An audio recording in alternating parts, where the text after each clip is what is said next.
परमात्मा अर्जुनाला त्या ठिकाणी म्हणतात, तुला कुठल्याही प्रकारे शोक करायचं कारण नाही. मनुष्याला जो शोक होतो तो मोहामुळे होतो, आणि मोह म्हणजेच अज्ञान. अज्ञानामुळे मनुष्याला मोह होत असतो. म्हणून भगवान परमात्मा अर्जुनाच्या ठिकाणी असलेला साधारण मोह घालवण्याकरता अर्जुनाला आत्मज्ञानाचा उपदेश या ठिकाणी करतात. भगवत पूज्यपाद शुकाचार्यांनी सुद्धा परीक्षिती राजाला शेवटी हाच उपदेश केला. शुकाचार्य ज्यावेळेस निघाले त्यावेळेस परीक्षिती राजाला सांगितलं, राजा आता मी जाणार आहे.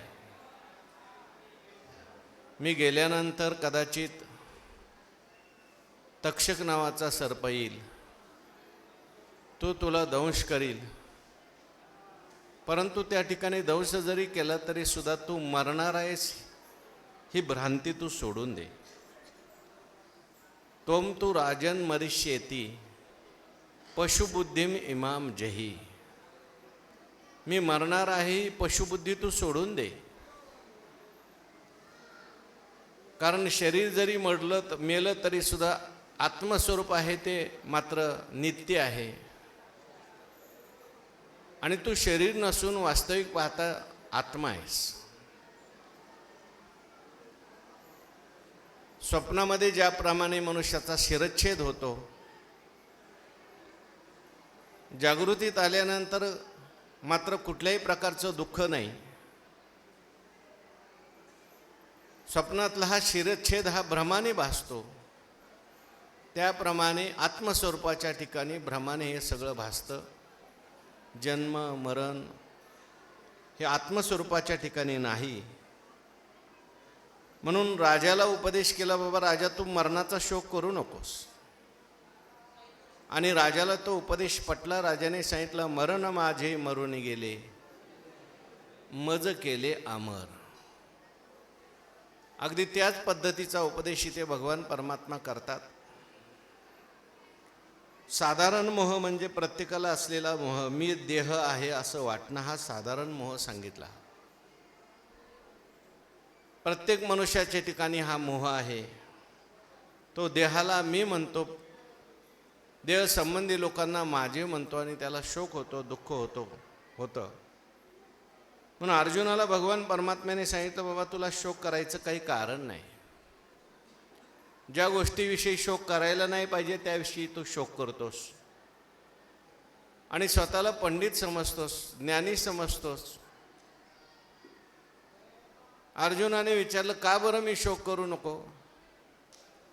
अहो हे सगळे मरतील ना. भीष्माचार्य, द्रोणाचार्य सगळे माझे गुरु आहेत, आप्त आहेत, स्वकीय आहेत.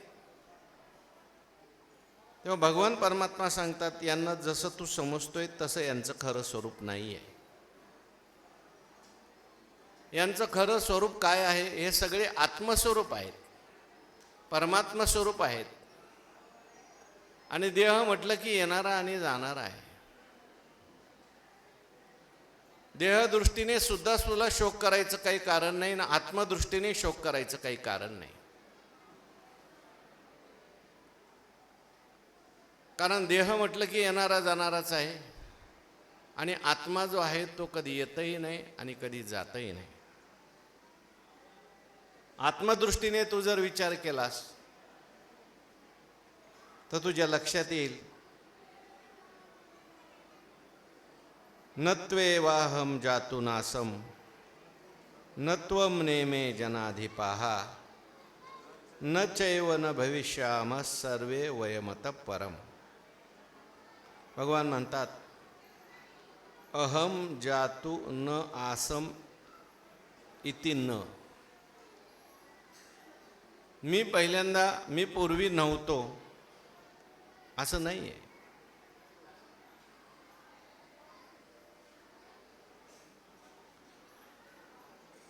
तू पूर्वी नव्हतास असंही नाही. आणि हे सगळे लोक राजाधिक वगैरे पूर्वी नव्हते असं काही नाही.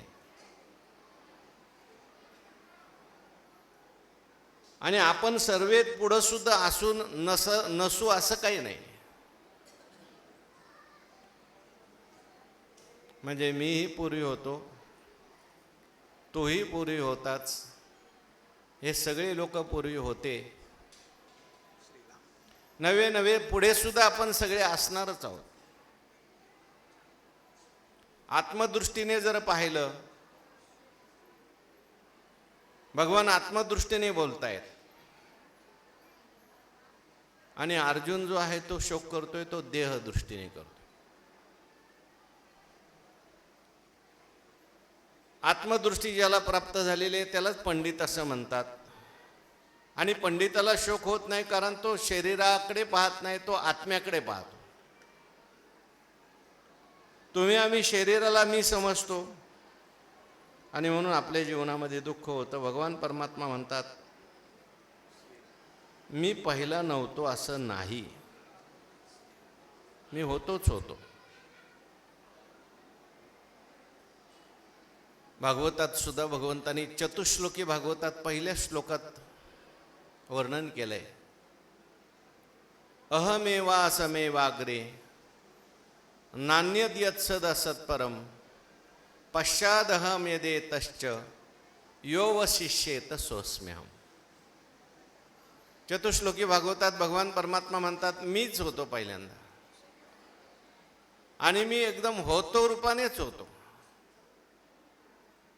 तिथं मी सुद्धा नव्हता, तू सुद्धा नव्हता, कोणीच नव्हतं, पण होतो रूपाने त्या ठिकाणी मी होतो, ज्ञान रूपाने मी त्या ठिकाणी होतो. ज्ञातृज्ञेयाविहीन नुसदेची जे ज्ञान सुखा भरले गगन गाळी व जैशी. हे परमात्म्याचं स्वरूप आहे. आणि मग त्या ठिकाणी मायेच्या द्वारे त्याच्या ठिकाणी मी तू वगैरे सगळे भेद निर्माण होतात. पहिला एक ज्ञानरूप परमात्माच होता, म्हणून भगवान परमात्मा म्हणतात, मी तर होतोच पहिला. अरे देवा, तू ईश्वर आहेस, तू देव आहेस, तू कदाचित असशील, तुझे अनेक अवतार झाले असं मी ऐकलंय. तू ईश्वर असल्यामुळे त्या ठिकाणी तू कदाचित पूर्वी असशील, पण आम्ही जीव आहोत ना, आम्ही सामान्य माणसं आहोत ना. तू ईश्वर असल्यामुळे तुला शोक नाही, तुला दुःख नाही, तुला मरण नाही, जन्म नाही, पण आम्हाला मरण आहे, जन्म नाही, जन्म आहे. भगवान परमात्मा म्हणतात, घाबरू नकोस, तू सुद्धा अमरच आहेस. अमर आहा, अमर आहा, खरे की पहा खोटे हे, न मना देह माझा ऐसा, मग भरवसा कळे. कैचा धाक कैचा धाक सकळी का आपुले, तू सुद्धा माझ्यासारखाच आहेस. तुका म्हणे कैची कीव कोठे जीव निराळ.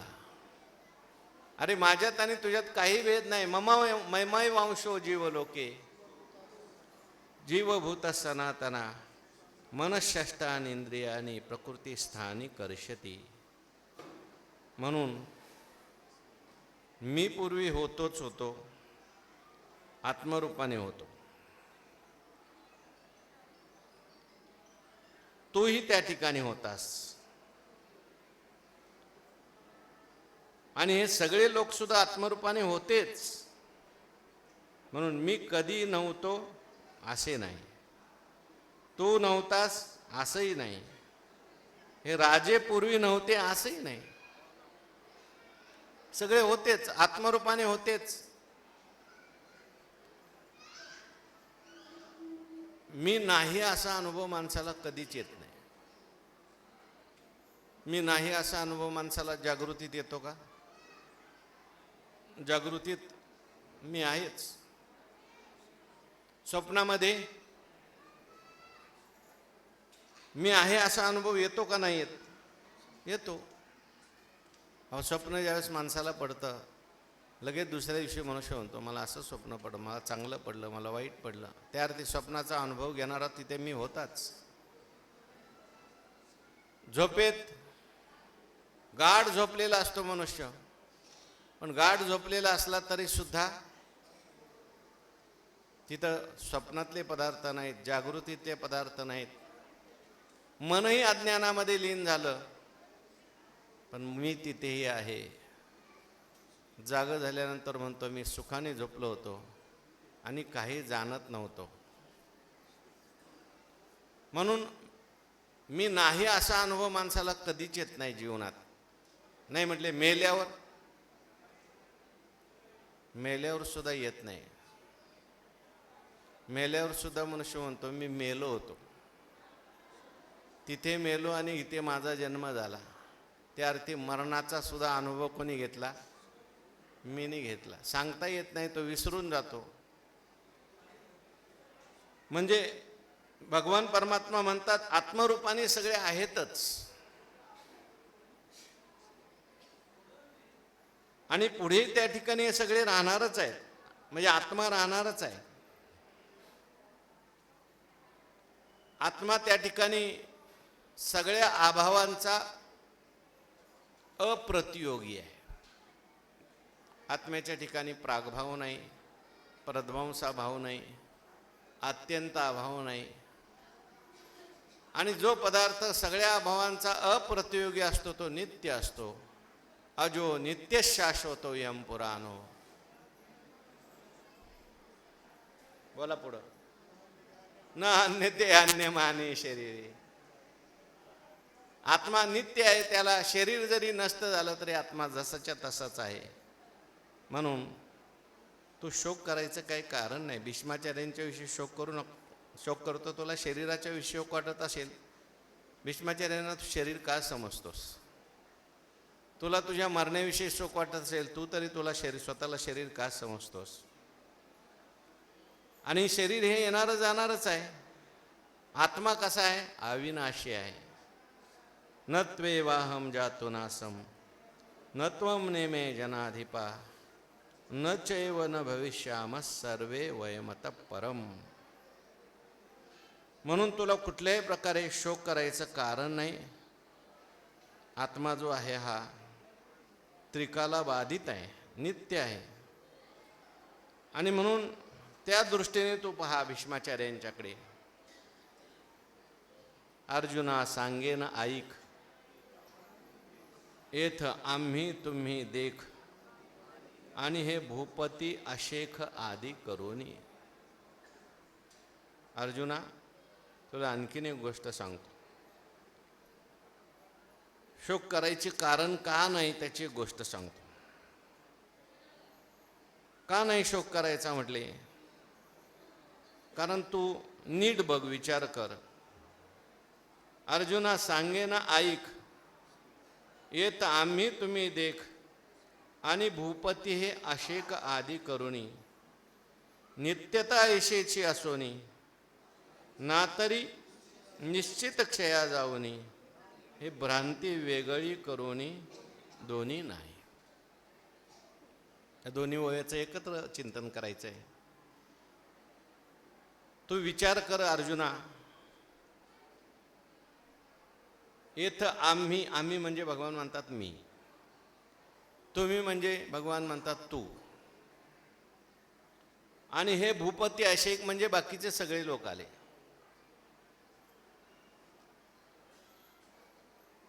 या सगळ्यांचा नीट विचार कर. हे भूपती अशेक आदी करुणी, या सगळ्यांच्या बाबतीत जर विचार केला तर नित्यता ऐशीची असोनी, ना तरी निश्चित क्षया जावोनी. हे भ्रांती वेगळी करुणी दोन्ही नाही. हे सगळे असेच असतील, राहतील असंही नाही, आणि हे निश्चितपणे क्षयाला जातील असंही नाही.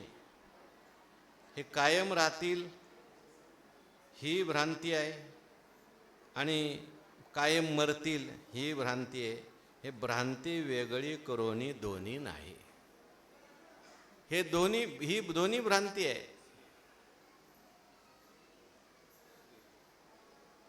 ही भ्रांती वेगळी कर, आणि ही भ्रांतीच्या ज्याच्या ठिकाणी आहे ते शरीर आहे. आणि आत्मा मात्र या दोन्हीपेक्षाही वेगळा आहे, दोन्ही नाही. शरीर म्हटलं हे कायम राहील असं काही नाही. किती वर्ष राहील शरीर? 50 वर्ष राहील, 60 वर्ष, 100 वर्ष राहील. ठीक आहे, भीष्माचार्यांचं आता थोडं जास्त आहे. काही काहींना खूप आयुष्य आहे. पण किती जरी कल्पभर जरी आयुष्य असलं तरी सुद्धा कल्प झाल्यानंतर तरी क्षय आहेच की नाही. ब्रह्मदेवाला जास्त आयुष्य आहे. आ ब्रह्मभुवनान लोका सहस्रयुग पर्यंतम महर्यत ब्रह्मणो विदु रात्रिम युग सहस्रांता ते हो रात्र विदो जनाः. ब्रह्मदेवाचं आयुष्य किती आहे? सहस्रयुग पर्यंतम. सहस्रयुग म्हणजे कृत, त्रेता, द्वापार, कली अशी चतुर्युगी 1000 वेळाला गेली की ब्रह्मदेवाचा 1 दिवस होतो. आणि असं ब्रह्मदेव 100 वर्ष जगतात. ब्रह्मदेवाच्या एका दिवसामध्ये 14 इंद्र होतात. देहाचे पुरंदर, देहाच 14 जाती. सुरगणांची नवाई विशेष सांगावी येथ काही. दशा पायी ते देहाचे 14 इंद्र होऊन जातात एका दिवसात. मग ब्रह्मदेवाचा दिवस किती मोठा. पण असं जरी असलं तरी आ ब्रह्मभुवनान लोका पुनरावर्ती नोर्जु. त्याला तोही पुनरावृत्तीची या मापा किंवा न चुकती पुनरावृत्तीचे वळसे. एरवी ब्रह्मपणाचे निभडसे न चुकती पुनरावृत्तीचे वळसे. म्हणून ब्रह्मदेव जास्त जरी आयुष्य झालं तरी त्यांनी स्थिर राहणे. म्हणून माणसाने अमर होण्याचा प्रयत्न करू नये. कोणीच अमर नाही. म्हणून नित्यता ऐशीच असोनी ना तरी निश्चित जावनी. आणि त्या ठिकाणी कायमचाच मनुष्य संपतो असंही नाही. हा देह जरी पडला तरी कायमचा मनुष्य संपला का? कायम मनुष्य संपत नाही. नाही तर मग श्राद्ध करायची काही गरज पडली नसती. श्राद्ध आपण करतो तो आहे म्हणून करतो का तो कायमचा गेला म्हणून करतो? कायमचा जर गेला असता तर श्राद्ध काय करायची गरज आहे? तो कुठेतरी आहे. कपडे बदललेत फक्त. वासांशी जीर्णानी नवानी गृह्णाती तथा शरीरानी. येणारच आहे पुढे.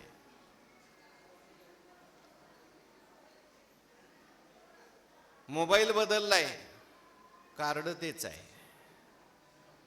सूक्ष्म शरीर तेच आहे. स्थूल शरीर फक्त काय झालं, बदललं. आणि म्हणून नित्यता ऐशीच असोनी ना तरी निश्चित क्षया जावनी. हे भ्रांती वेगळी करूनी दोन्ही नाही. आपण असेच राहणार आहोत किंवा निश्चय करून नाश पाहू, ही भ्रांती आहे. ती दूर केली तर वस्तुतः या दोन्ही गोष्टी म्हणजे राहणे आणि नाशणे या खऱ्या नाहीत. आत्मस्वरूपाच्या ठिकाणी ही भ्रांती म्हटलंय. भ्रमाने जन्म भासतो आणि भ्रमाने मरण भासतं. भ्रमाने शरीर भासतं आणि भ्रमाने मग शरीराचे सगळे षडविकार भासतात.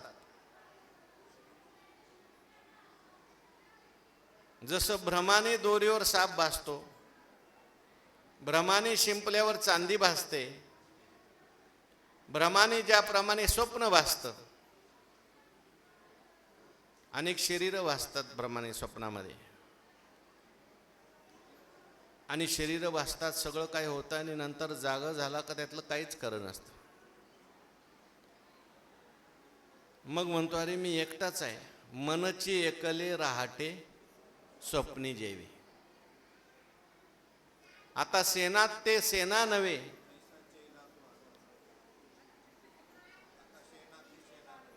हा, हे मीचे एक आघवे, ऐसे एकत्व जाणावे जानवे विश्वतया. एकच आहे पण त्याला विश्व दिसतं सगळं स्वप्नामध्ये. कारण स्वप्नामध्ये काय होतं, झोप लागते अगोदर, आणि झोपेमध्ये अज्ञानाचं आवरण पडतं, आणि अज्ञानामुळे एकच अनेक दिसतो. चित्रपटामध्ये एकच प्रकाश असतो पण वेगवेगळ्या चित्रामध्ये दिसतो. त्या पडद्याला आग लागते, पडद्यावर पाऊस पडतो, लोक म्हणतात किती पाऊस पडतोय, काय नदीला पूर आलाय, पडदा ओला झाला का? अहो जंगलाला आग लागली, हनुमंतरायाने सगळी लंका जाळली, बघा बघा, पडदा जळाला का? पडदा जळत नाही, पडदा ओलाही होत नाही का? कारण हे सगळं भ्रमाने भासतं. हां, चित्रीचे पाणी हुताशु, हां, तो दिठीचा भागू आभासू, पटी आगी ओलांशू दोन्ही नाही. पटाच्या ठिकाणी आगही नाही, ओला नाही, काहीच नाही. तसं हे भ्रांती वेगळी करोनी, ही काय आहे? भ्रांती आहे. ह्या दोन्ही गोष्टी म्हणजे भ्रांती आहे. जन्मही भ्रांती आहे, मरणही भ्रांती आहे. वस्तुतः दोन्ही गोष्टी राहणे आणि न राहणे खऱ्या नाहीत. दोन्ही नाही म्हणून तुला काही कारण नाही शोक करायचं. हे कायम राहावेत असं वाटणं ही भ्रांती आहे, कारण शरीर राहणार नाही. आणि कायमचेच जाणार आहेत अशी भ्रांती आहे तुला. कायमचे जातच नाहीत, आत्मरूपाने आहेतच. आत्मा नित्यच आहे, शाश्वत आहे, आणि शरीर जे आहे ते जाणारच आहे. म्हणून शरीराच्या संबंधाने शोक करू नकोस, आत्म्याच्या संबंधाने शोक करू नको. यांना तू आत्मा समजत असला तर शोक करायचं काही कारणच नाही, आणि शरीर समजत असला तरी शोक करायचं कारण नाही. कारण शरीर कसं आहे, वाचा पुढचे होय. हा, हे उपजे आणि नाशे, हे मायावशे दिशे, एरवी तत्वता वस्तू जे असे.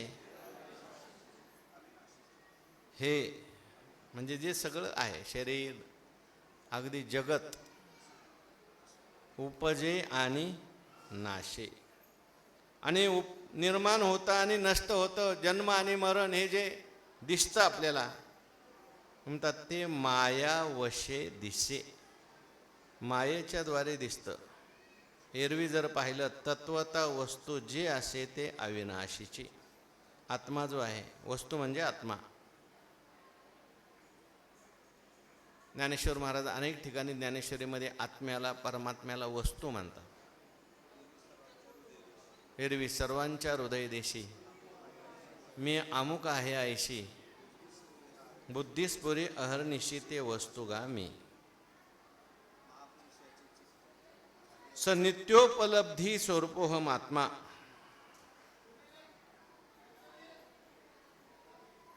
त्या ठिकाणी शरीर म्हटल्यानंतर हे हा शब्द जो, हे शब्द जो आहे ना, इदम अर्थाने येतो.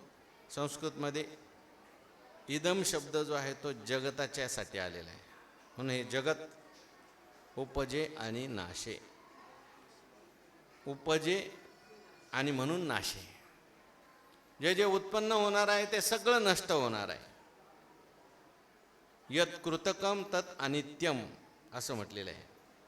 म्हणून हे उपजे आणि नाशे, आणि उत्पन्न होणं आणि नाश होणं हे कशामुळे दिसतात म्हटले? माया वशे दिशे. माया, माया म्हणजे काय? अज्ञान. मायामध्ये भ्रांती, प्रकृती, अज्ञान, भ्रांती, भ्रम, चित्त, अहंकार, अविद्या, वेगवेगळी नावं आहेत. तिच्यामुळे त्या ठिकाणी मायेमुळे सगळं दिसतं. भ्रमामुळे सगळं दिसतं, कल्पनेने सगळं दिसतं. पै चित्रीचे पाणी आणि होता श्वालिस ती होई ते. त्या ठिकाणी पहिल्या श्लोकामध्ये भगवंतांनी सांगितलं मीच आहे फक्त. भागवतात सुद्धा तो चतुश्लोकी भागवतात सांगितलं मीच आहे, माझ्याशिवाय जगात दुसरं काहीच नाही.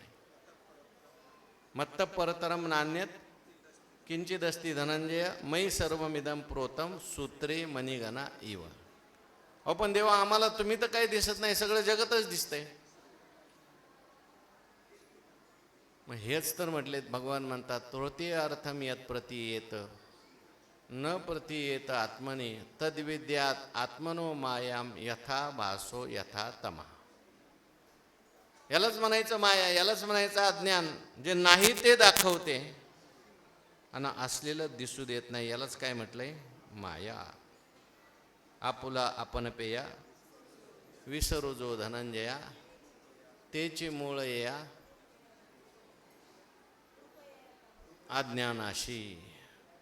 आपला आपल्याला विसर पडतो.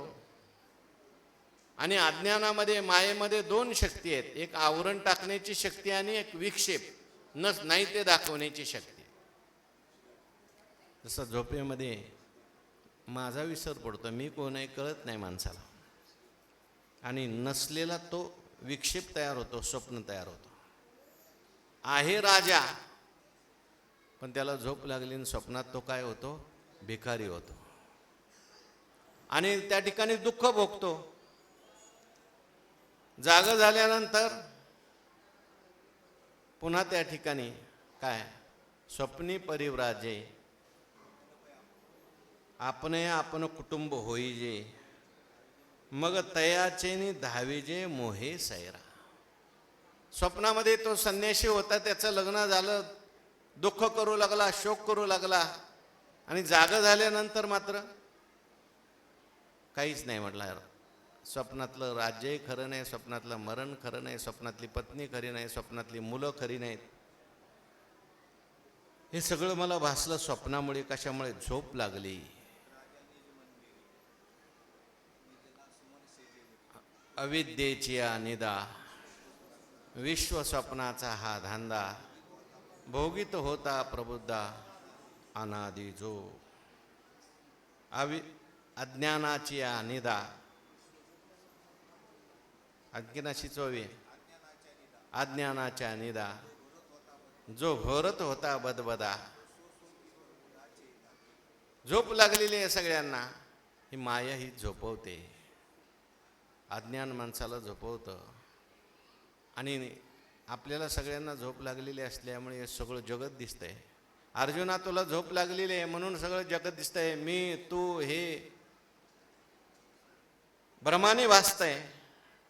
खरं जर तू पाहायला गेला तर हे सगळं काय आहे? भ्रांती आहे. हे उपजे आणि नाशे, हे मायावशे दिशे. माया किंवा अज्ञान उत्पन्न झाल्याचं दाखवते, मायाच त्या ठिकाणी नष्ट झाल्याचं दाखवते. एरवी तत्वता वस्तू जी असे ते कल्पनेमुळे भासतात, आणि कल्पने म्हणून नाही आणि असे हे कल्पनेचे नि सौरसे. जे कल्पना लोपे भ्रंशे आणि कल्पने सवे होय. 9व्या अध्यायामध्ये ज्ञानेश्वर महाराजांनी कल्पनावाद सांगितलाय. संकल्पाची सांज वेळे नावे कती मिरजती बुद्धीचे डोळे. अखंडित परी झावळे भूत भिन्न ऐसे देखे. कल्पना निर्माण होते, वास्तविक पाहता पहिले कोठेच नव्हते काही. चंद्र सूर्य ना तारा नाही, अवघे शून्यची होते पाही. कानोबा ते रे तेच होतं फक्त, एकटंच होतं. पण तेथे एक ढालगज निर्माण झाली, तिने एवढी ख्याती केली.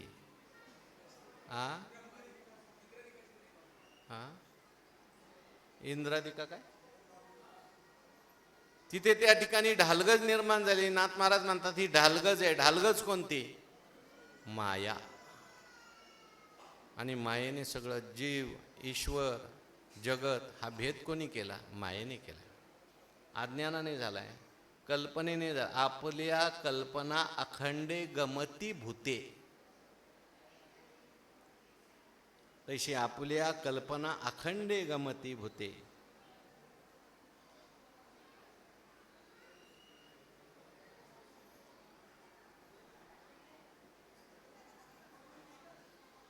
वाया मन हे नाव, एरवी कल्पनाची सावेव, जयाचेने संगे जीव दशा वस्तू. कल्पना अविद्या मायोपादी शिव,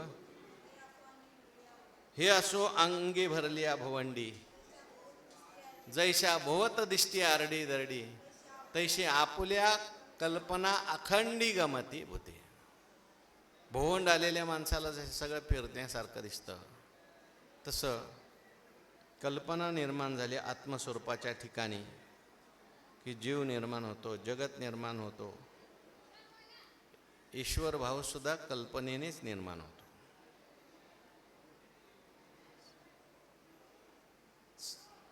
आणि ही कल्पना ज्यावेळेस संपते, तेची कल्पिती प्रकृती पुरे, तरी भूताभास आधीच सरे, मग स्वरूप ओरे एक सरे निखिळ माझे.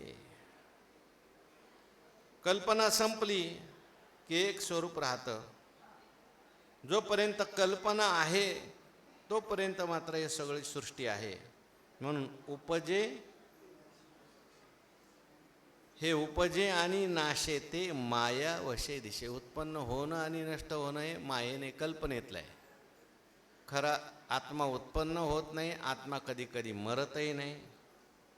आणि एरवी तत्वता वस्तू जी असे ते अविनाशची, जी तात्विक वस्तू आहे, जी खरी वस्तू आहे, ज्याच्या ठिकाणी हे सगळं भासतंय. दोरीवर सर्प उत्पन्न झाला, दोरीचं ज्ञान झाल्यानंतर सर्प नष्टही झाला, पण दोरी मात्र जशीच्या तशी आहे. तसं आत्मस्वरूप जे आहे, परमात्मा स्वरूप आहे, ते मात्र जसंच्या तसंच आहे. ते अविनाशी आहे. हाती घेतलिया माळा, फिटे सर्पभासाचा कांटाळा, तैसे माझेने बोधे टवाळा, नागवी जो. आत्म्याला कुठल्याच प्रकारचा नाश नाही. नाशाचे 3 प्रकार सांगितले: स्वभाव नाश, परता नाश, आश्रय नाश. काही पदार्थ स्वभावाने नष्ट होतात. खाण्याचे पदार्थ असतील, फळं वगैरे असतील, तर ती काही दिवसांनी काय होतात? आपोआप नष्ट होतात. तसा आत्म्याच्या ठिकाणी स्वभाव नाश नाही, कारण आत्मा कसा आहे? निर्गुण आहे. कुठलाही विकार आत्म्यामध्ये होत नाही कधीच. अविकारी आत्मा. पदार्थामध्ये सगळे विकार होतात आणि विकार झाले की पदार्थ संपतात. परतानाश सुद्धा नाही.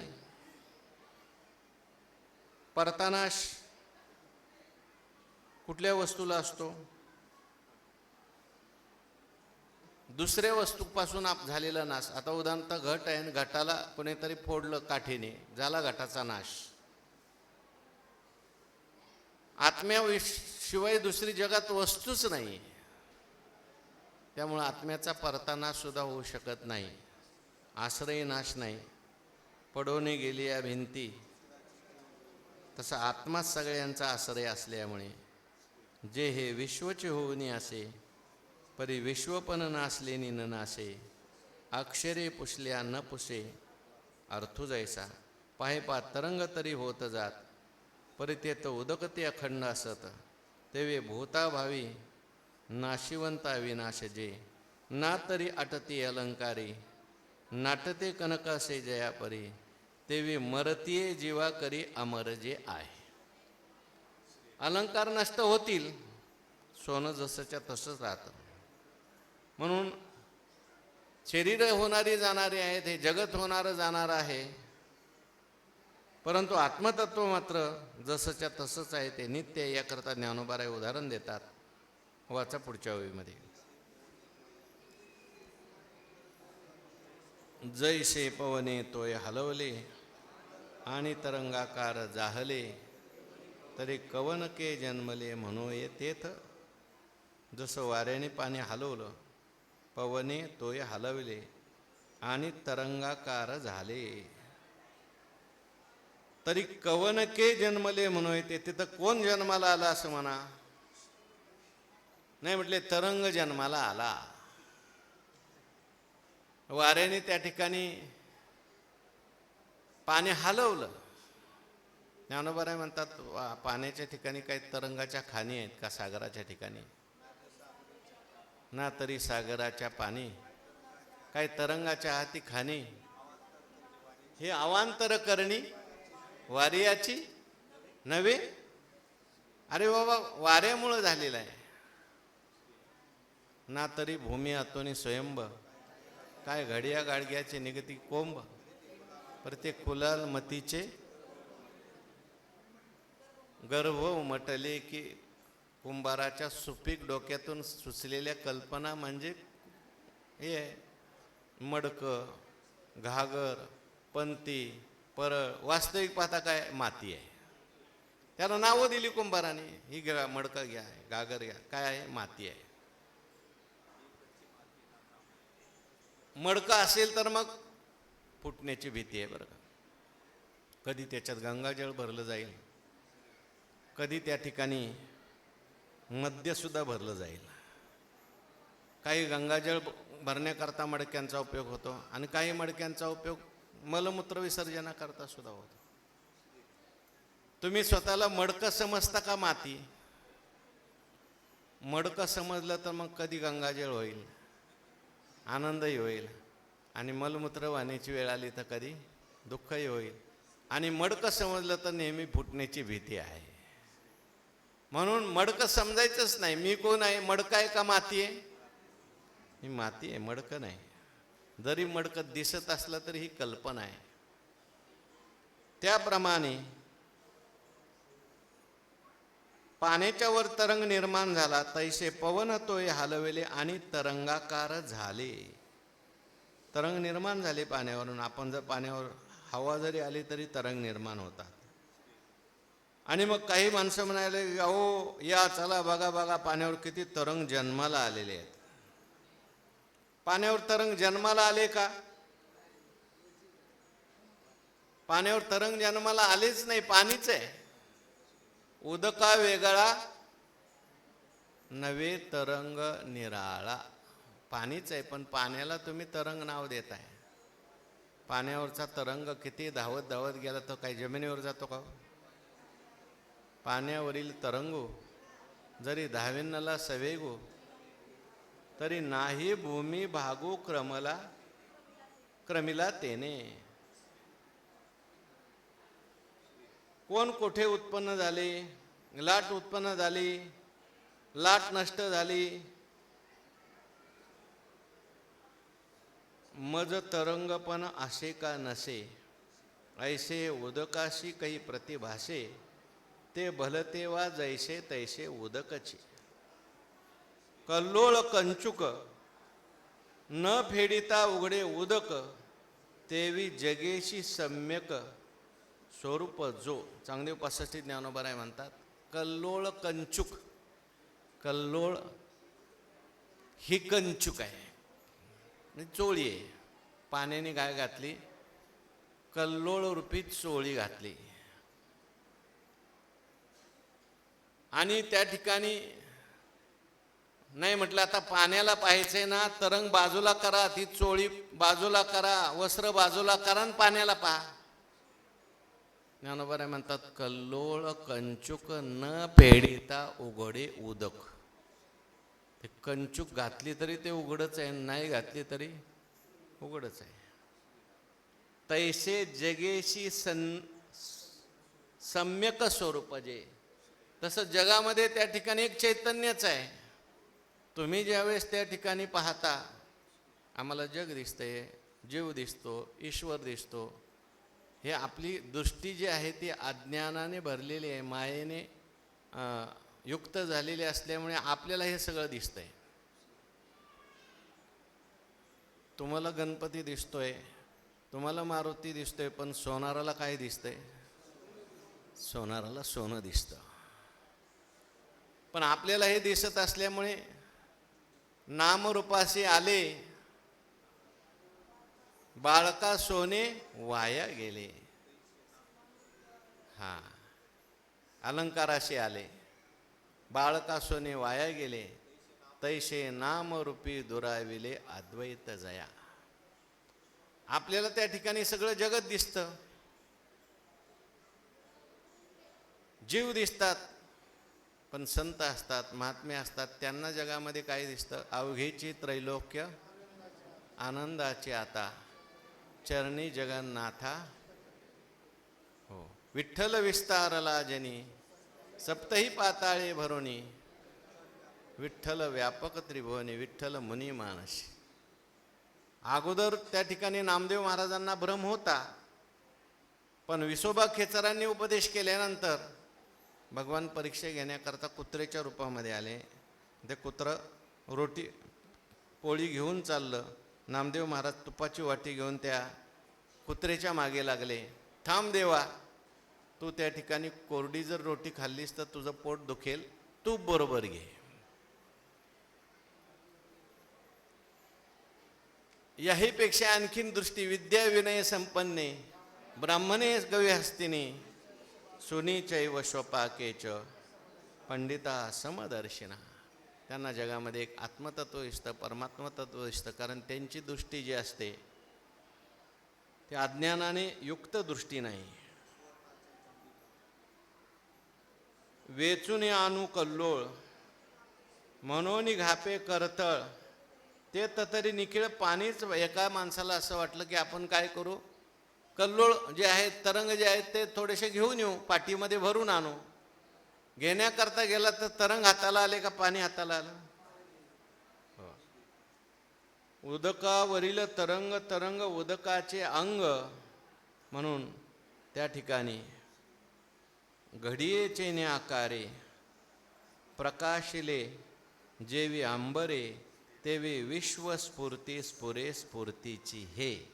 ज्ञानोबाराय म्हणतात, ज्याप्रमाणे कपड्याच्या रूपाने एक कापूसच प्रकाशतो, त्याप्रमाणे जगाच्या रूपाने एक परमात्माच स्फुरत आहे. हे असो जलतरंगा, नाही शिनानपण जेविगा, तेवी सत्ता प्रकाश जगा आपणची जो, आपल्या संकोच विकासा आपणची रूप विरेशा. त्या ठिकाणी आहे सच्चिद आनंद रूपाने परमात्माच आहे, प्रकाशच. पण आपल्याला चित्र दिसतात. चित्रपट पाहायला गेल्यानंतर अज्ञानी माणसाला चित्र दिसतात, पण ज्याने तो चित्रपट तयार केला तो म्हणतो चित्र नाही, मी प्रकाश टाकलाय. मागे उदाहरण सांगितलं होतं, पूर्वीच्या काळावर लोक पडद्यावर चित्र पाहायला जायचे. आता घरातच पडदा आला, सगळ्यांच्या हातात पडदा आहे, जायची गरज नाही. परंतु त्या पडद्यावर चित्र जे दिसत असतं ते कसं दिसायचं? ते एक तबकडी फिरायची, त्याच्यावर फिल्म फिरायची, आणि इकडून तो काय करायचा, बल्ब लावायचा. बल्ब लावल्यानंतर तो प्रकाश जो आहे तो त्या फिल्मवर पडला का तिकडे चित्रपट दिसायचा आहे. काय जे हे संसार चित्र उमटे. वास्तविक पाहता चित्र आहे का प्रकाश आहे? प्रकाशच आहे. मग चित्र का दिसतात? पडद्यात त्या फिल्ममधून आले म्हणून दिसतात, नाही तर आहे प्रकाशच. फिल्ममधून आला का चित्र दिसतात. तसं आहे परमात्माच, पण मनरूपी त्या फिल्ममधून आला, मनातून आला, मायेचा संबंध आला, आज्ञाचा संबंध आला की तो परमात्माच काय होतो, जगत रूपाने भासायला लागतो. म्हणून अगात थोरा काय थोरी कल्लोळी कल्लोळ साने, लोपता तिरीचेनी जने, एकी एक गिळले हे मने, मानिजे जरी तरी उदका प्रती पाही, कोण ग्रासी तसे काही, तैसे पूर्णा दुजे नाही, जेतो मारी. एक मनुष्य त्या ठिकाणी तळ्याच्या कडेवर उभा राहिला होता, आणि एक कल्लोळ निर्माण झाला की दुसरा निर्माण होतो, पहिला कल्लोळ नंतर तिसरा होतो, चौथा होतो. एखादा दगड टाकला, एक तरंग निर्माण होतो, त्याच्या बाजूला लगेच दुसरा होतो, तिसरा होतो. पण तो पहिल्या तरंगाने दुसरा तरंग खाल्ला, मारला, दुसऱ्याने तिसरा मारला, तिसऱ्याने चौथा मारला. ज्ञानोबा म्हणतात, आका थोरी कल्लोळी कल्लोळ साने, लोपता तिरीचेनी जने. मोठा कल्लोळ, मोठी लाट आली आणि तिने लहान लाट मारून टाकली, संपून टाकली. एक म्हणायला लागला, मोठ्या लाटेने लहान लाटेला त्या ठिकाणी काय केलं, मारलं, संपवलं. ज्ञानोबाराय म्हणतात, असं जरी लोक म्हणत असले तरी एकी एक गिळले हे मने, मानिजे जरी. मानत असला तरी उदकाप्रती काही कोण मारी तसे काय. उदकाच्या दृष्टीने जर पाहिलं, पाण्याच्या दृष्टीने पाहिलं तर कोणी कोणाला मारलं? मारण्याची क्रिया घडली का? पाण्यात काहीच क्रिया घडली नाही. पाणी जसं आहे तसंच आहे. तेची वायूचे स्फुरण ठेले आणि उदक सहज सपाटले, तरी आता काय निमाले विचारी पहा. वाऱ्याचं हलणं बंद झालं आणि पाणी आपोआप शांत झालं, तर त्यात कोण नाश पावले याचा तू विचार कर. म्हणजे वारा आल्यानंतर तरंग निर्माण झाला, कोण जन्माला आलं? काही जन्मालाही आलं नाही. आणि वारा थांबल्यानंतर त्या ठिकाणी तरंग संपला आणि पाणी सपाट दिसायला लागलं. म्हटलं तरंग जन्माला आला होता आणि आता तरंग मेला. तरंग जन्मालाही आला नाही आणि तरंग मेलाय नाही. मग जन्माला आला तरंग आणि तरंग मेला ही तुला भ्रांती झालेली आहे, तुझ्या मनाने केलेली कल्पना आहे. तसं परमात्मा स्वरूपाच्या ठिकाणी अहंकाराचं स्फुरण झालं, ही सगळी सृष्टी निर्माण होते. आणि अहंकाराचं स्फुरण नसेल त्यावेळेस मात्र सृष्टी काहीच नाही. मनुष्य ज्यावेळेस झोपतो, गाढ झोपेमध्ये सृष्टी आहे का? गाढ झोपेत त्याला कुठली सृष्टी दिसत नाही. तत्र माता अमाता भवती, पिता अपिता भवती, देवाहा अदेवाहा भवंती, असं वर्णन केलं उपनिषदाने. माता असते ती अमाता होते, पिता असतो तो अपिता होतो, देवसुद्धा अदेव होऊन जातात. झोपेमध्ये काय? सगळी सृष्टी नष्ट होऊन जाते झोपेमध्ये. त्या ठिकाणी सगळं एकरूप होऊन जातं, काहीच नाही, सगळं एक अवघे एकमय सृष्टीमध्ये. किती त्रासलेला मनुष्य असू द्या, किती दुःखी मनुष्य असू द्या, एकदा त्याला गाढ झोप लागू द्या, तो काय होऊन जातो? सुखी होऊन जातो. म्हणून साचची पुढती वीरा, जरी न येता स्वप्न जागरा, ब्रह्मभाव साचोकारा म्हणो येता. सुषुप्तीत सगळं एक होतं, परमात्मा स्वरूप होतं, पण लगेच दुसऱ्या दिवशी जागा होतो. आणि जागा झाल्यानंतर पहिल्यांदा मीच स्मरण होतं, मी. मग मी कोण आहे? पहिल्यांदा आनंदी असतो, उठल्या उठल्या एकदम आनंदी असतो मनुष्य. झोपेतून जागा झाला की एकदम आनंदी असतो. का? ते आनंदाचं स्फुरण चालू असतं, त्याचं आनंदरूप झालेला असतो, सुखरूप झालेला असतो.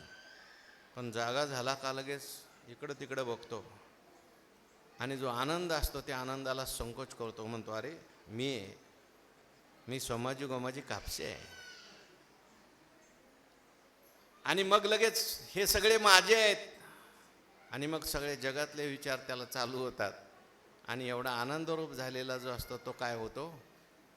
सकाळ सकाळीच दुःख करायला सुरुवात करतो. ह्याला असं करायचं आहे, त्याला असं करायचं, हे करायचं आहे, ते करायचं आहे. म्हणजे काय? हा जन्माला आला, हा मेला, त्याची वायूचे स्फुरण ठेले. तसं हे स्फुरण आहे ना, तरी सागरीच्या पाणी झाली होई, नाही का? त्याची कल्पिती प्रकृती पुरे ही झाली. तैसे अखंडे आत्मसत्ते अज्ञान दृष्टी कल्पिते, हे देहची होते जाते जाणती पुढे.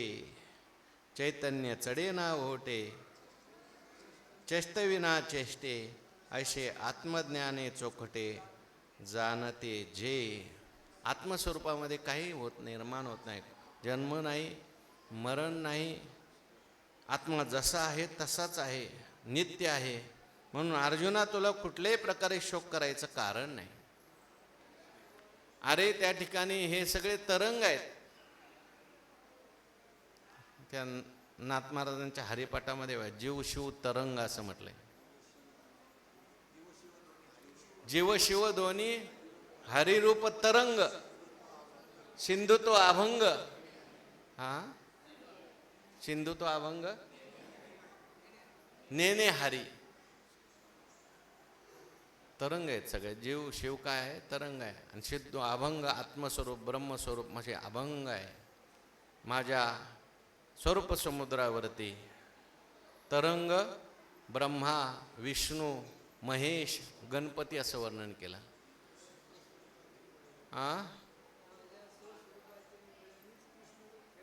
हा असं मीच एकला आहे म्हणून परमात्मा स्वरूप आहे जे एक आहे तसंच आहे. भीष्माचार्य द्रोणाचार्य हे सुद्धा काय तरंग निर्माण झाले. तू सुद्धा तरंगच आहेस.